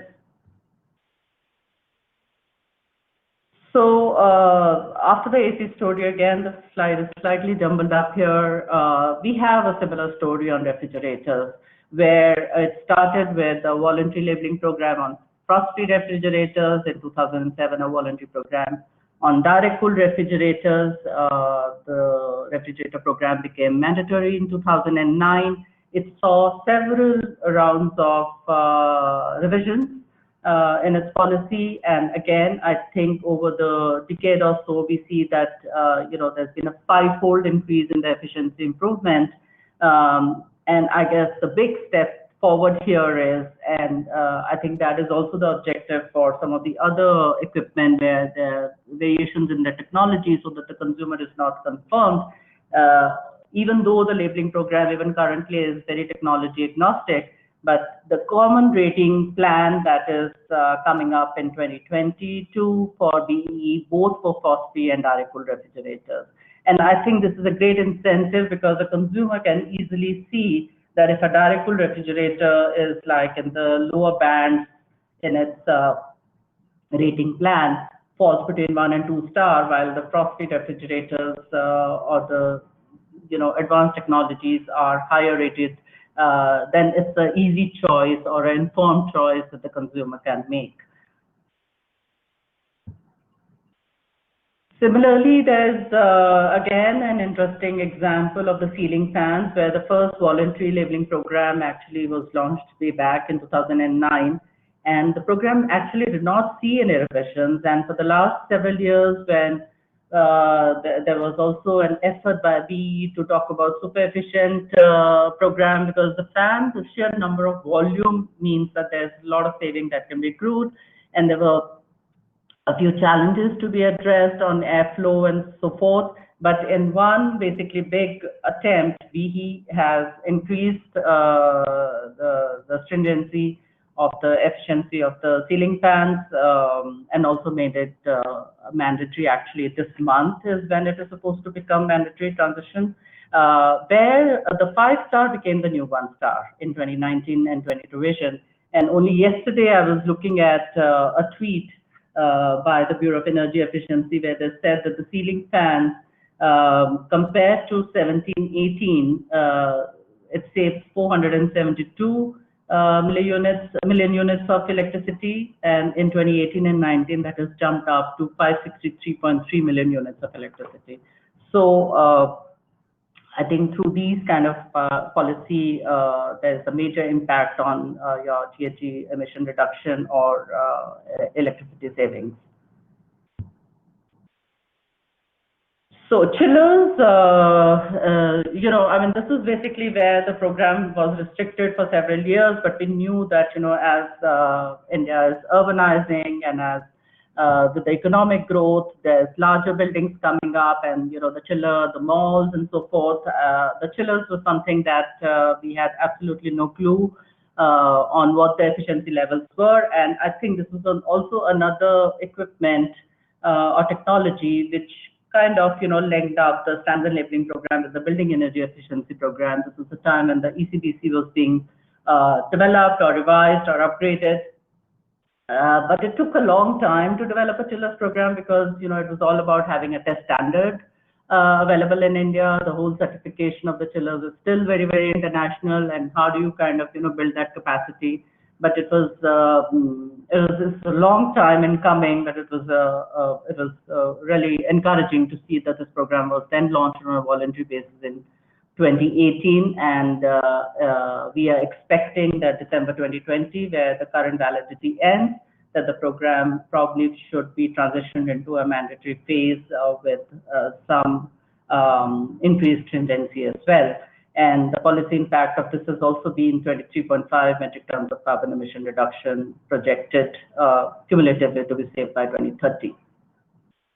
And this has huge implications because I think even Rajan noted that 40% of your total energy consumption in a commercial building is basically from chillers. So, you know, any efficiency improvements in this means like a lot of like cost savings for the building owners. So despite that there has been a good progress, I think until even 5 years ago, we would call the standard labeling program very, very nascent because there were a lot of implementation challenges. It was easy or it was possible to develop the policy, but then, you know, the impact on the market was very, very slow, or there was not sufficient data actually to kind of, you know, put confidence in how this has really impacted the market. But the whole process of policy development, I think, is now pretty well established within BEE. The data, the preparedness of the market, you know, assessing what kind of technologies are prevalent in the market, what are the share of these technologies, you know, what is the acceptability, or what is the demand from the consumers. Having that data set is very, very essential. Also, I think for India, which is like a very unique case, you need to be sensitive towards the cost, towards how much it would add to improve the efficiencies. That has to be factored in. A test standard, and I think here to the 3 or 4 examples that I've given, each time the process was either delayed or it benefited to actually also focus on having a national test standard, be it the case of inverter ACs, be it the case of chillers, or be it the case of you know, improvement in the test standard for the ceiling fans. That becomes a very, very essential requirement. Looking at, you know, what the global efficiency levels are and how the other countries have basically handled the kind of test methods that they're utilizing, and what kind of, you know, labeling program they have in place, that is also an essential contribution, because we want to be at par with the rest of the world. Having an effective implementation plan, and again I would quote the example of chillers, where because the chiller is something that is directly, it's a customized product, so it is directly transferred to the end user. So, how do you kind of monitor or verify the energy efficiencies? So, that those have to be kind of part of the schedule that is developed by the EE before they launch any policy. And then the launch, which also is making consumers aware about the program and encouraging them to go for more efficiency products. So these are very, very important, essential building blocks that have to go in. And I think throughout this process, I think I'm very confident that BE is actually engaging with most of the stakeholders that are relevant to that particular user, the manufacturers, the test laboratories, any consumer or academic experts that might be available, to add value. And so, that kind of environment which is required to formulate an effective policy is a very, very essential requirement. So I really don't have to dwell into it, but I think the India Cooling Action Plan. So, in all these fronts, all these products are already part of the plans or, the studies or the process was underway at BEE. They found their way into the India Cooling Action Plan. And I guess for the vision or the targets that were laid out in ICAP, it has added a lot of seriousness, or it has enforced, I think, the process BEE and some of the processes that were otherwise actually delayed or slow moving, gathered some momentum in this particular case. So the cold storage efficiency that is under, studies are underway. VRFs, those products, deep freezers, for commercial products. So while room AC, refrigerator, ceiling fan, and chillers, of all the products that are listed in ICAP, the policies have also happened. Actually, light commercial AC policy has also been announced. VRF and deep freezer are, I could say, at pretty advanced stages. I'm expecting that the deep freezer program would be launched before the end of the year. So in that way, all the products that have been identified within the ICAP are also something that, the policies are either improving or new policies, if they need to be established, are being put in place. Of course, for market transformation, there are several other initiatives that are underway. The Global Cooling Prize, which again, Rajan has been very, very deeply associated with. These kind of I guess, initiatives is something that kind of pushes the market or pushes the ceiling to bring in more or high-end efficient products. This is something where we're looking at 5 times environment-friendly technologies for cooling, which would be awarded and commercialized. And there are other kinds of programs where ESL has launched a super efficient program, and I think yesterday they announced like an more efficient retrofitting or replacement program with USAID. So these are several other initiatives which have also kind of supported and helping the market transform towards efficiency. So in conclusion, basically, I think through all these initiatives, we could say that it's been 1.5 decades since the SNL program, and it had initially a lot of challenges because it is a very centrally driven program, and this is where I think the SDAs, both for monitoring, both for verification, and for market surveillance, and for building the consumer awareness, I think the SDAs play a very big role, and I think we still have to see that it does not remain a central program, but it is a program that is actually, is also equally enforceable at the state levels. So it has come to be regarded as a flagship program of BE, where overall electricity savings that they have shared or declared are 48 terawatt hours. And I think 80% of it is basically coming from cooling and refrigerator. And this is something that is also projected as we see that the program is expanding in its coverage, as well as it is expanding and increasing the stringency of the existing policies. cumulatively, the SNL program or cooling appliance is expected to contribute 343 terawatt of electricity savings by 2030. And as I said, I think there are some very classic or data kind of evidence-backed information that the market, the least efficient products are eliminated from the market, and the market has moved quickly or responded very, very quickly towards high efficient products. And this is obviously happening by this periodic revisions. And I think through the AC example, we also see that throughout this process, there has been very little compromise on domestic competitiveness of the industry. We've seen in kinds of, the Godrej, the Voltas, they have actually the largest market share in room air conditioners. So I think the process as it evolved also helped our domestic manufacturing to kind of, compete at the same levels, and has benefited them both for performance and on the cost to the consumers. So I would just like to acknowledge again the work that I basically was engaged in with my previous organization class and with the Bureau of Energy Efficiency. Thank you very much. I'll stop here. Thank you, Dr. Archana, and thank you all the speakers for giving an excellent presentation during the limited time. And I think we have done it in 1 hour, the whole 3 presentations. And if EMC is okay, we will take another 10-15 minutes for the discussion. Yes, please go on. So I'll just read out some of the questions. There are a few people who have asked a lot of in that. Very. Can I take it now? Yes. I think we'll take another 10-15 minutes and finish it up by maybe 12:15, 12:20. And there was a question from one of the energy auditors, Mr. Ahmed Kabir. I think this can be to Professor Rajan Raval.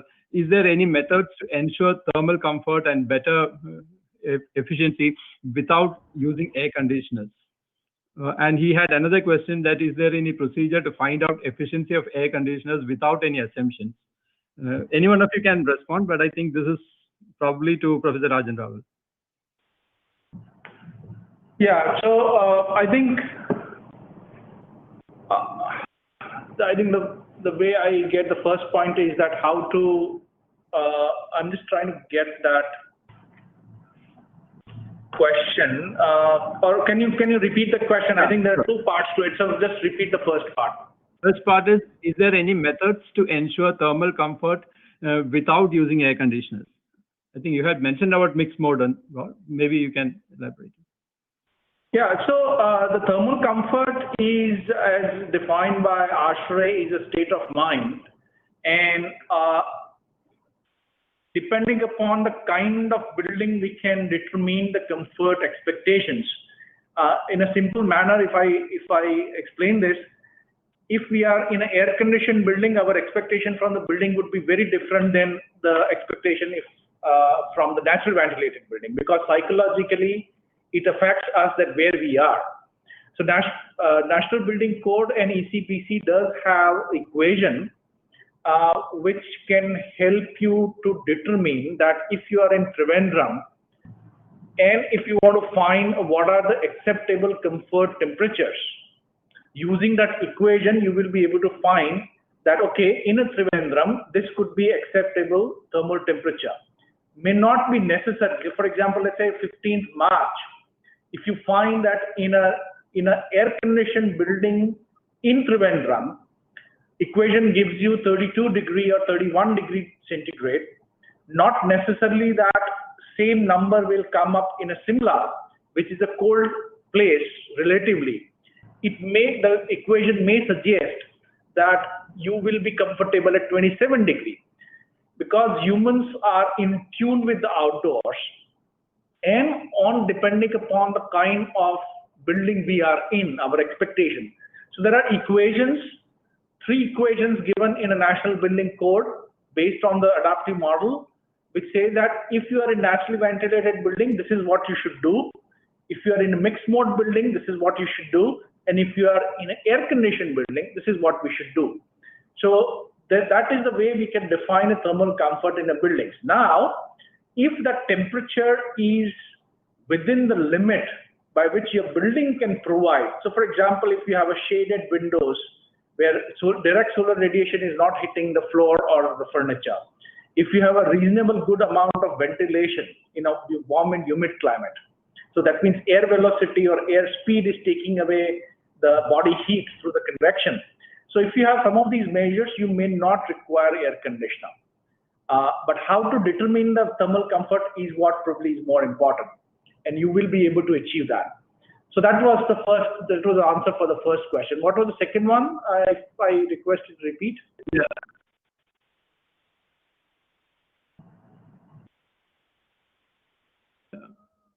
Yeah, sorry, it got muted. Is there any procedure to find out efficiency of air conditioners without any assumptions?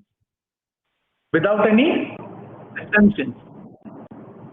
Assumptions, or I don't know any. Yeah, I'm not sure what do you mean by without any assumption, because we don't assume anything when we define efficiency of the air conditioner. We measure, we apply science to determine what is the efficiency of it, basically input and output. So we do not use any assumption to determine the efficiency of the air conditioner. Yeah, I think we just specify some standard operating procedure conditions. That's all. It's not assumptions. No, it's not an assumption. It's a standard operating procedure. It's a testing standard. Testing conditions we specify, but testing conditions cannot be called assumptions. However, for the various part load and various full load and various outdoor conditions, now there are knowledge available where you can determine your efficiency of the air conditioners, unlike standard conditions. Standard conditions do vary when you go to field, and if you go to the field and if you have A, B, C, D conditions, what will be the efficiency of the air conditioner? That kind of charts and knowledge is very much available. Thank you, Professor Rajan. That is a good answer. Now, there was a question from Mr. Venkatesh on what is green cooling price. I'll suggest that I will send you that magazine if you want. There's a good article on that. So we'll move on from that to the next question of Mr. Venkatesh, probably to Professor Dr. Sukumar Devota. Can we use a single refrigerant in split, VRF, and other refrigeration systems, which will manage optimally the energy and GWP? If yes, which one will be the refrigerant? See, refrigerant choice depends on the application, whether it is for air conditioner, window, or split, or refrigerator, or a chiller. You can't. There was no single refrigerant used for all applications. That is because depending on the application, the temperature range, type of compressor being in the market, we choose the refrigerant. For window, for instance, for window AC, R22 was used because it has a compact compressor, so you can put it in the window. But for refrigerator, we used R134A, which cannot be used in air conditioning because it requires larger compressor. So there is no universal one-size-fits-all refrigerant. But for AC, my answer is you can use R410A, R32, and 290 in all kinds of domestic room air conditioners and window AC. But if you put ranking for efficiency and GWP, the ranking would appear propane is the best, but it has a cost and safety factor. R32, especially 32, will be second. R410A will be third because it has the highest GWP. So that's my answer to it. Thank you, Dr. Sukumar. There's one more question to you from Nigel Dominic. How to identify the most safer refrigerant based on safety classes? Is class A safer or less safer? Can you please explain? Yeah, I saw that question. The safety classification considers two things. One is toxicity, another is the flammability. So when it is non-toxic. For instance, almost all refrigerants are non-toxic, except ammonia.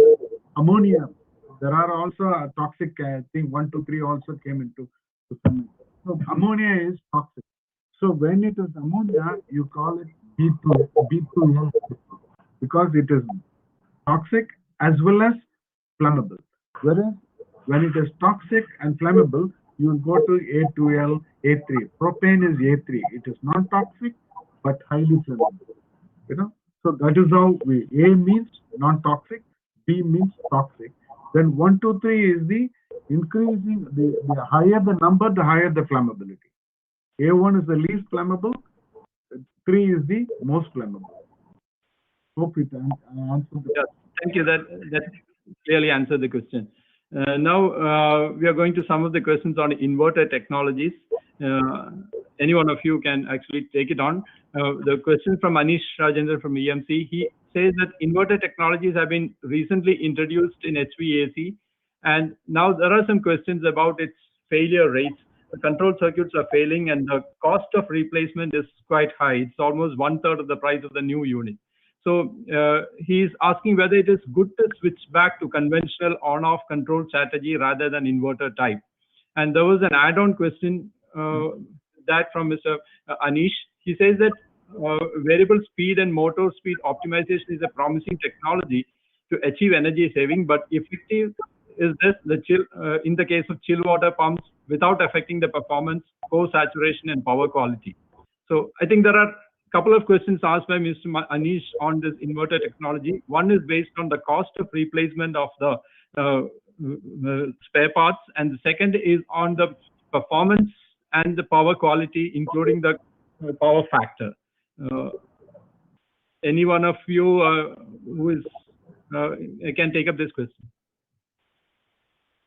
Well, I can answer partly. Inverter is good for. Yes, thank you.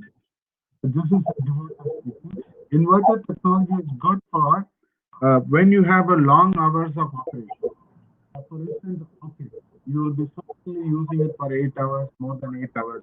But if you are in a residential area and you are in a low cooling where you will be using only during summer and limited extent, then inverter technology is not going to pay off because you are not utilizing it. You pay for the inverter technology, but you are not using it. Therefore, the payout period will be a bit longer. That is the way it is. So in a way, if you're trying to use the unit longer period, then it is better to switch to inverter. It will pay off very easily. But if you are not using it continuously or for a longer period, it may be useful to use only even single speed the unit will suffice. And you should look for high efficiency single speed unit. And in terms of failure and the replacement, I'm not too sure because I don't have the cost numbers with me. Thank you, sir. I think that partly answers the question. And there is another question from Mr. Venkatesh. What is the difference between direct cool and frost-free refrigerator? I think Dr. Archana can take up this question. Yeah, so I'm not like a technical person, but I think the frost-free is basically, where your freezer is not frosting. It's like an auto defrost system. So it is slightly advanced. Remember, I think the old refrigerators that we used to have, where there would be a lot of ice in the freezer compartment, and you had to switch it off. You had to remove all your things. The water, you had to allow it to melt, and it used to be quite cumbersome. So that's like more inefficient technology. But I think the frost-free refrigerator is something where there's an automatic defrost that is happening, as a technique. So it evaporates, I think, in the refrigerator or the freezer. So I think that is just more advanced. But beyond that, I'm not going to be able to answer the. Okay. I will add a couple of sentences. A frost-free uses a heater instead. So when there is a frost and the frost buildup is more than certain level, then the heater goes on, system stops, heater goes on, melts the ice and drains the ice water. So that is frost-free. And this became a problem when we want to use isobutane. because now most of the refrigerator in India or all over the world use isobutane. As I said, it's a flammable refrigerant. And you can't put if there is a leak of isobutane inside and you have a heater inside, then you can have explosion. So we had to develop heaters which were not incandescent like what you have as open coil. So all our refrigerators today, fast-spray refrigerators also use isobutane, very energy efficient, but it has a kind of heater inside to keep the frost away. So that's what is frost-free is all about. Yeah, thank you, sir, for highlighting that safety aspects also. And Dr. Archana was perfectly right in saying that the difference between this. And there's one more question from Mr. Anish.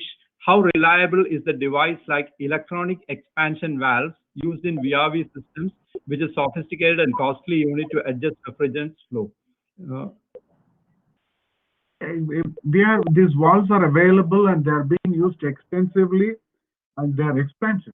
I agree that is why you see there are 2-3 things. One is that the VRF board and another is valve. All these things are expensive, but then you pay for the energy efficiency, and VRF is becoming more popular because of the efficiency. So that you pay more. It is more expensive because it has a lot of additional components compared to fixed speed AC. Thank you, sir. And there's one more question from Anish. What is the reason for leading power factor in inverter split ACs and inverter refrigerators? And what is the impact on power systems? I don't know. I have never come across this problem in my experience that it is a variable speed drive is causing leading power factor. But if any one of you has got that, anything more to add? No, I don't have. Yeah. I think EMC themselves can take up a study, and there is no reason why a variable frequency drive cause a leading power factor. We'll move to the next question from Venkatesh. How to minimize the leakages? I think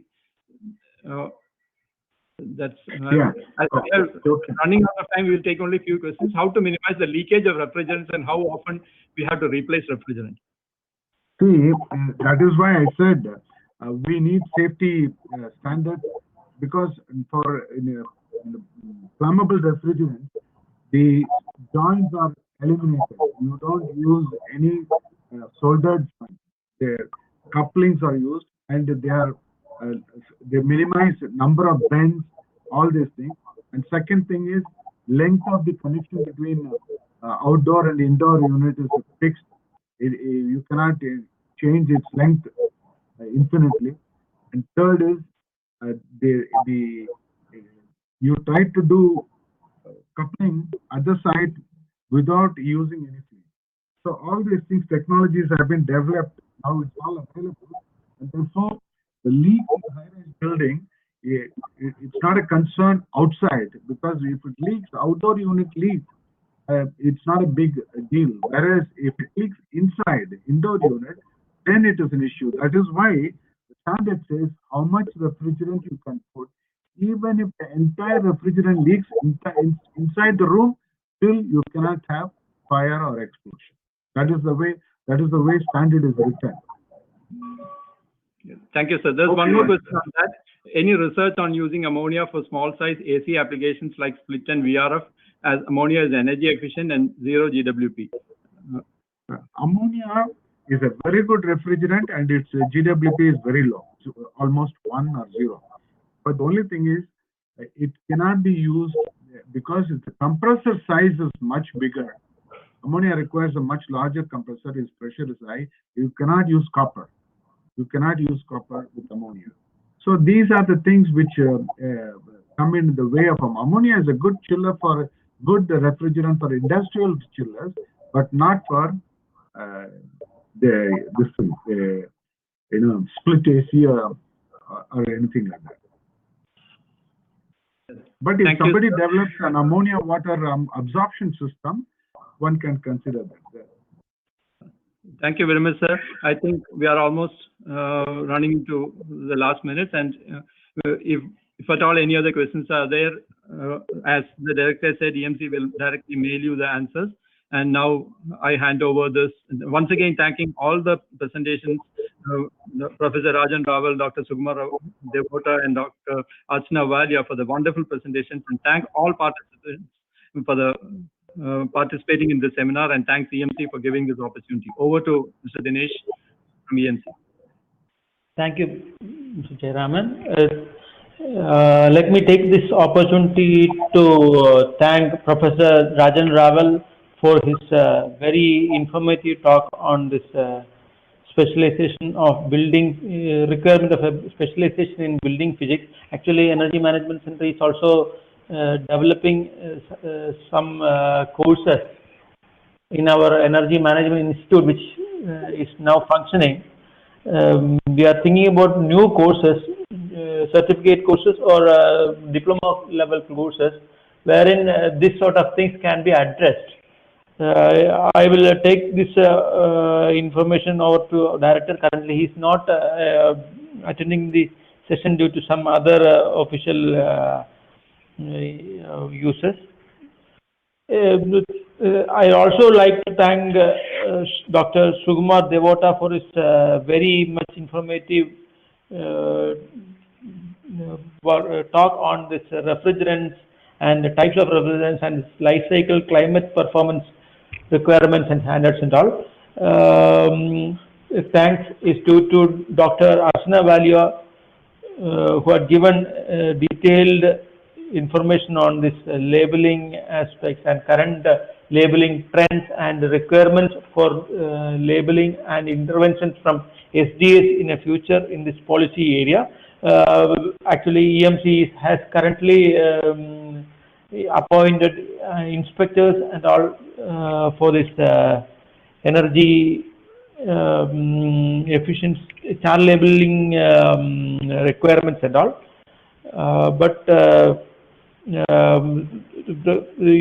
Since it is currently in an initial stage as to what we are doing in this inspection and all, still it is in its nascent stage, but we think we will be going forward in a much bigger way to implement the star labeling programs in the state. Thank you very much for all, and all the participants are requested to kindly share your valuable feedbacks about the program by filling in the form which is shared in the chat box. All the participants are requested to kindly share your feedback to them. Thank you, Mr. Jayaraman. Thank you all for attending. Thank you all. Thanks for the time. Thank you for the opportunity.